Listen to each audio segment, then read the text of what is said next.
CFA are assembling an armored column to the north of Nova Braga Airport. Your job is to wipe them out. Listen to the tape for the contract details. Just be aware that the column's commander served with 5 Commando and later made a name for himself in South Africa's 32 Battalion. He's a hardened veteran, so don't take it lightly. Boss, I have a report from the intel team. The targets are now on the move. I've sent their predicted route to your iDroid. Check your map. Be careful down there, boss.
One target left.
That's an enemy gunship. Don't try to take down a gunship from the front. You won't win in a head-to-head shootout. Try to get behind it and take it down with missiles.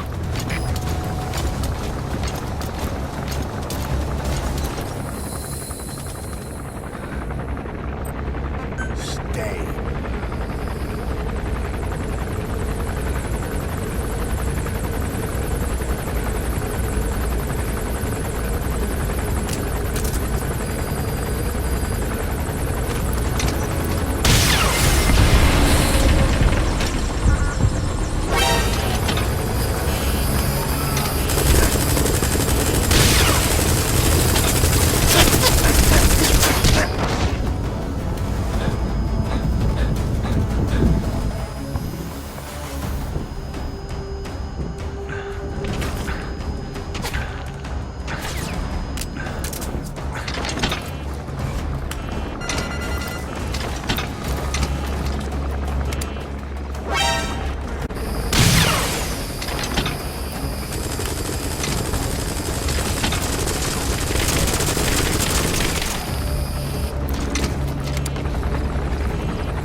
Nice work. Keep it up.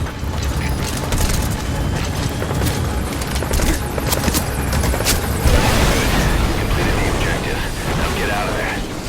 Go! Boss, as we suspected, the mastermind behind the kid's escape was Eli. It's hard to believe, but apparently he'd been plotting an armed uprising against us. He could be hiding something else, too. Ocelot's gonna press him for answers. Get back here as quick as you can.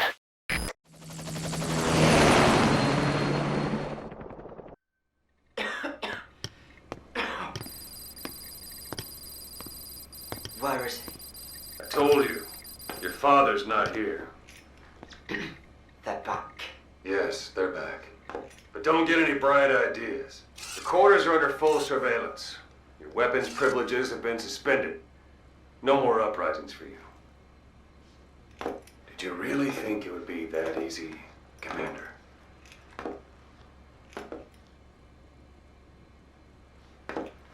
You'll get your boys back. They'll even see the boss, too. But first, I need to know what you sent them to do. They wanted to leave. To their homelands. They wanted to go home. That's all. So they were just homesick then. Not quite. Military warlords, PFs, the armies that murdered their families. Cousins, brothers, parents. They all had someone they wanted to kill.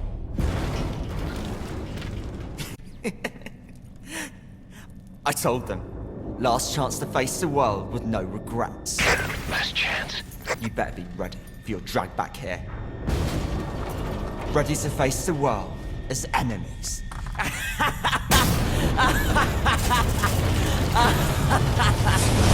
No!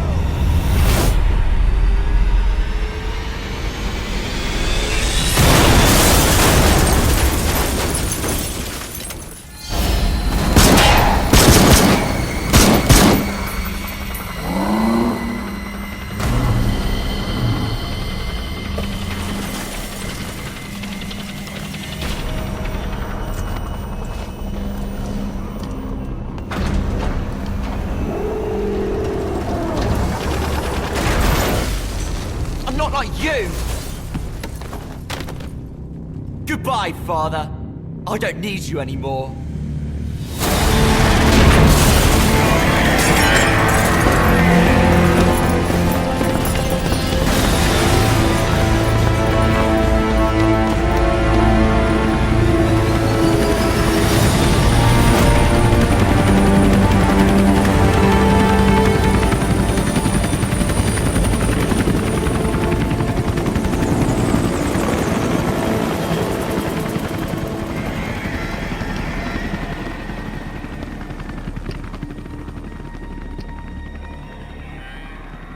Was Ralph really...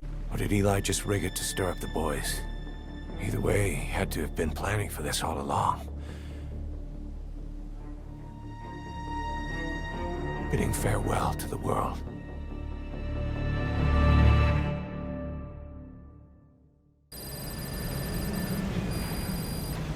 Boss, we're looking for the kids in Sahalanthropus, but there's still no sign of them. We don't know if the chopper pilot is alive either. What have we gone and put in the hands of those kids? We don't know how bad this is until we find them. Also, regarding our concerns about Eli, I finished looking into whether or not he's a product of that project. I have an answer. I put it on tape. Give it a listen.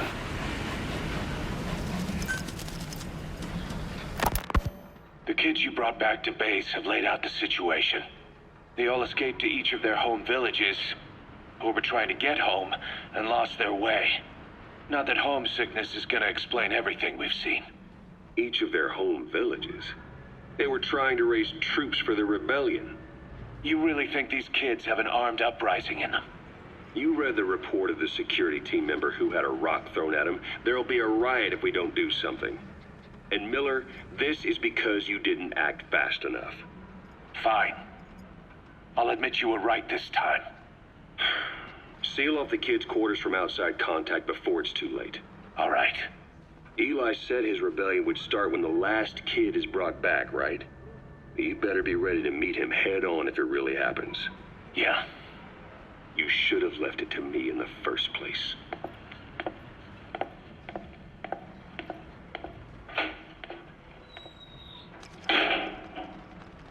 Boss, they're just kids. We have a responsibility to see that those kids make it. It's not about feeling protective or the pros and cons. I hate kids. That's exactly what I heard from the people who raised me. People who abandoned me, more like. That's the spark that kept me going, you know? I wanted to show those adults what I was made of.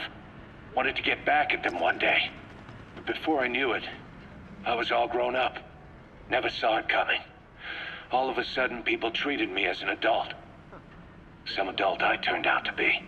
But I feel like if my life had been different, if the adults I knew had been different, I could have grown up better.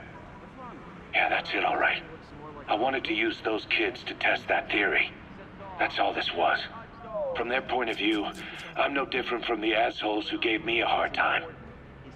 When this is all blown over, I'll talk it out with them. If that's still possible. Boss, there are still kids out there. Bring them back safe. Boss, it's me. Eli's revealed what he wants. He wants to speak with you. With Big Boss. He just said, bring my father here. Eli's too smart for his own good. No way to tell what he's thinking. All we know for sure is his men are important to him. That means we can use the escaped kids as leverage in any negotiation. Once you've brought the last one back, I'll interrogate him. If the kids do rise up, we'll meet them full force. End of story. I didn't want things to turn out like this. We could have prevented it, but it's too late now. If Eli means to take this all the way, he's gonna force us to do the same. Boss, go get that last kid.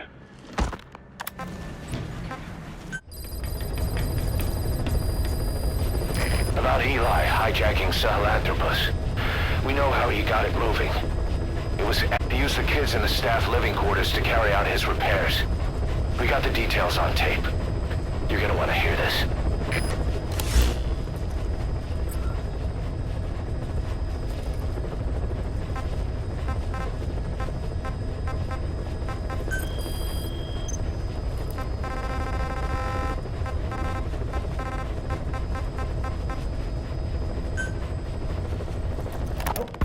Boss, we've got the results of Eli's genetic tests. We can finally put this worry behind us. We used the PCR technique and conducted DNA fingerprinting of the copied DNA sequences. Neither is mainstream science yet, but the concepts and procedures are sound.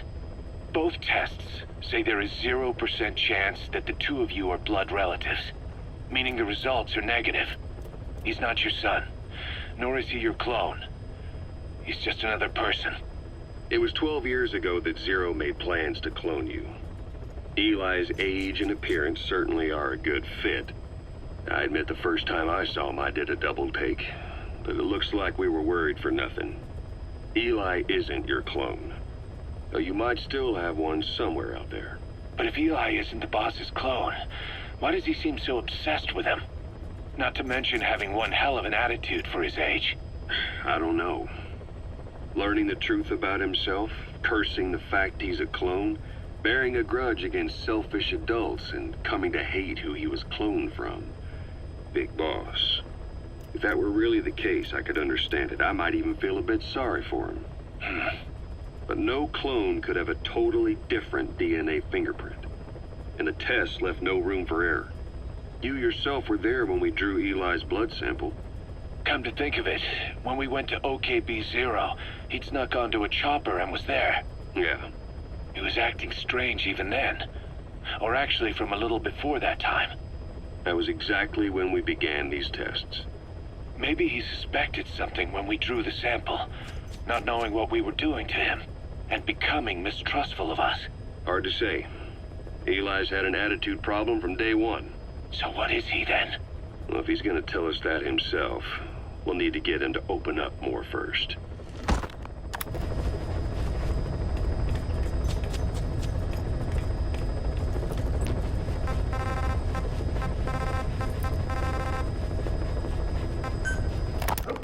We finished decoding the informant's report. That floating kid we've run into a few times now. Looks like he was a test subject in clinical experiments. The Soviets called him the Third Boy. The Third Boy was brought to a lab on the outskirts of Moscow from Czechoslovakia, after which he was due to be sent to a research center in Leningrad, then Siberia, and finally an academic town in Novosibirsk. It doesn't appear that the researchers witnessed the talents we've seen from him, but nevertheless he was quite the popular subject. His latent cognitive abilities suddenly awoke en route to Moscow. According to the report, the Third Boy was easily influenced by other individuals' biofields. Evil thoughts, in particular. They affected his mind like a virus. Extreme anger or resentment, motives for revenge, in other words. Now, during the transport flight to Moscow, the boy was exposed to a powerful mental energy field coming from a certain individual. Ever since, being conscious of his powers, he's become a sort of energy generator.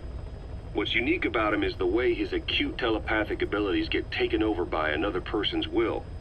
The boy began to physically parasitize individuals experiencing extreme anger and codify the host's desires. This includes amplifying the host's natural strengths.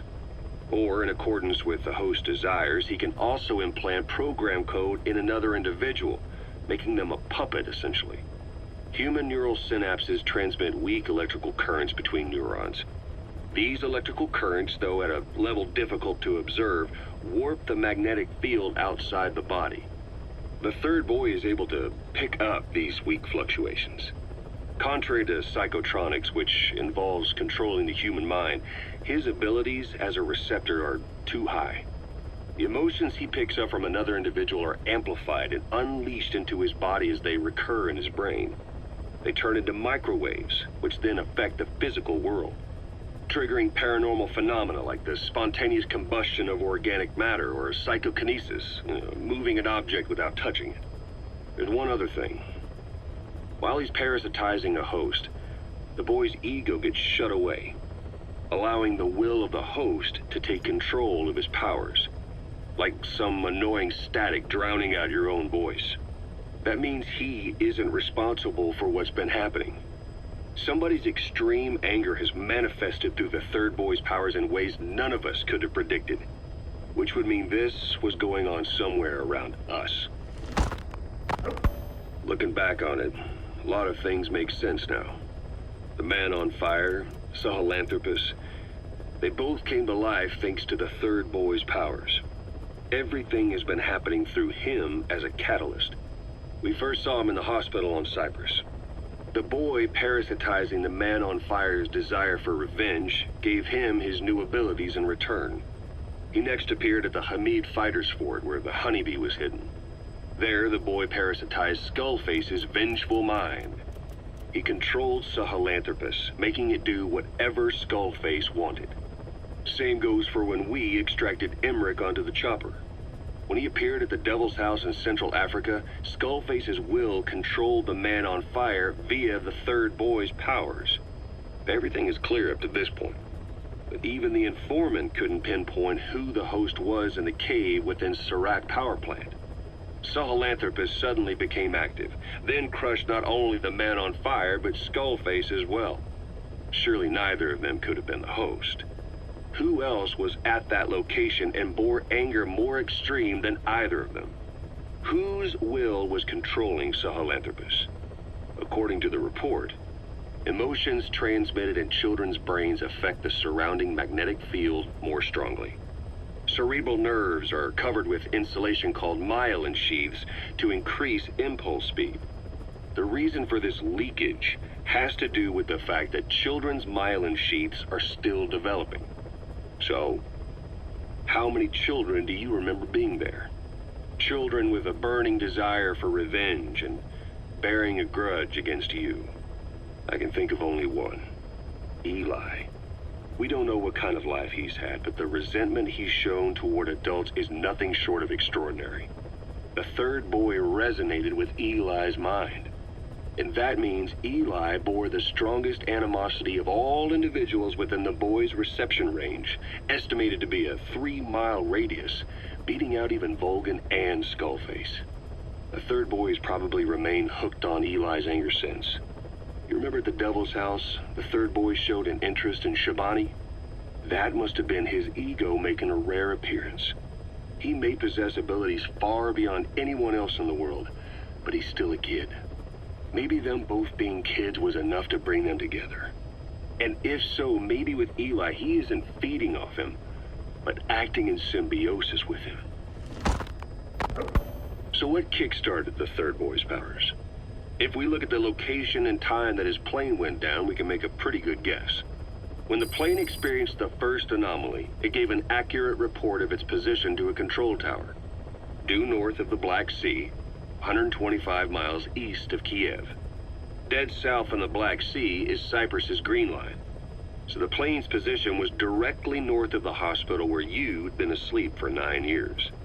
And this anomaly was reported at exactly the same time that you woke up.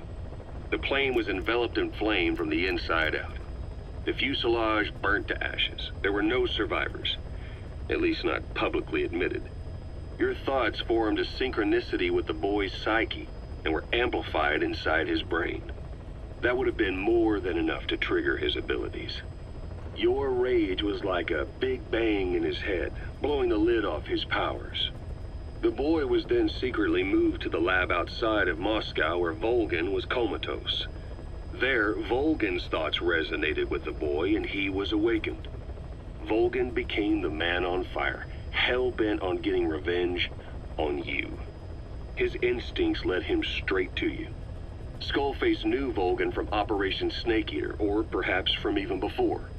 Monitoring this pair of extraordinaries, he discovered the hospital and sent his assassin and XOF. Skullface was probably watching the situation from close by. Then, realizing how useful these two test subjects could be, he approached them. Reacting to Skullface's thirst for revenge, this time the boy let Skullface's will control Volgin. Volgin, at times driven by personal revenge, at times through Skullface's will, kept on moving, though his body was little more than dead meat. Perhaps there were moments where even your thoughts affected him as well. But without the boy's power, it was like the plug had been pulled from the socket. Everything was powered by anger, malice, revenge. This is how the end of the report sums things up. Both the third boy and the man on fire were originally test subjects of paranormal research for military applications, like telekinetically controlling the leader of an enemy nation and making him launch a nuke, or stopping the heart of someone on the wrong side of the Berlin Wall, experimenting with latent human abilities. They were used as tools of the Cold War. The boy's only crime was being born with unique gifts. But he was sacrificed on the altar of war. His life reduced to slavery under other people's wills. Turned into a living weapon with no will of his own. And eventually the only emotion he could feel must have been the desire to get revenge for the hand he'd been dealt. Boss, it's you that awakened the boy's powers. But there's more to it than that. I guess the anger emanating from you was something he could truly relate to.